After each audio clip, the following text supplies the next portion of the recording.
महाराष्ट्र में चुनाव के बीच असली एनसीपी की लड़ाई एक बार फिर तूल पकड़ रही है। शरद पवार गुट और अजित पवार गुट आमने सामने आ गए हैं और विधानसभा चुनाव के बीच शरद गुट ने घड़ी चुनाव चिन्ह को लेकर भी एक याचिका सुप्रीम कोर्ट में दाखिल कर दी है। मामले में 6 नवंबर को दूसरी सुनवाई होनी है। उससे पहले अजित गुट ने कोर्ट में मांग रखी है, जिस पर शरद गुट की तरफ से आपत्ति जताई गई है। तो क्या है पूरी खबर, जानने के लिए देखिए ये रिपोर्ट।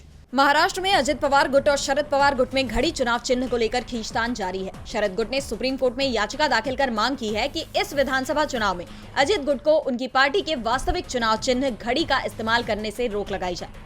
हालांकि कोर्ट ने चिन्ह के इस्तेमाल पर तो रोक नहीं लगाई है, लेकिन अजित गुट को कड़े निर्देश देते हुए कहा था कि प्रचार के पोस्टरों में डिस्क्लेमर दिया जाए कि ये चिन्ह कोर्ट में विचाराधीन है। कोर्ट ने अजित गुट को इस पर हलफनामा दाखिल करने के निर्देश दिए थे।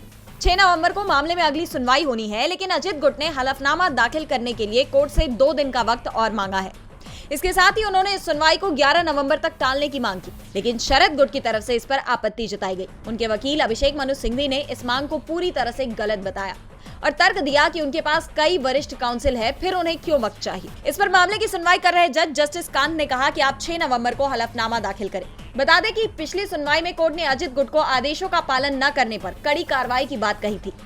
शरद गुट का कहना है कि अगर अजित गुट घड़ी चुनाव चिन्ह का इस्तेमाल करता है तो वोटरों में कंफ्यूजन पैदा होगी। एनसीपी के संस्थापक शरद पवार हैं, सबका यही मानना है। ऐसे में चुनाव चिन्ह से भ्रमित होकर शरद गुट के मतदाता अजित गुट को वोट डाल सकते हैं।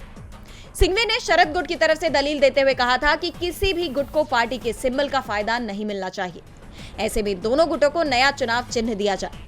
बहरहाल अब कोर्ट इस पर क्या फैसला करता है, ये तो देखने वाली बात होगी। डीबी लाइव की रिपोर्ट।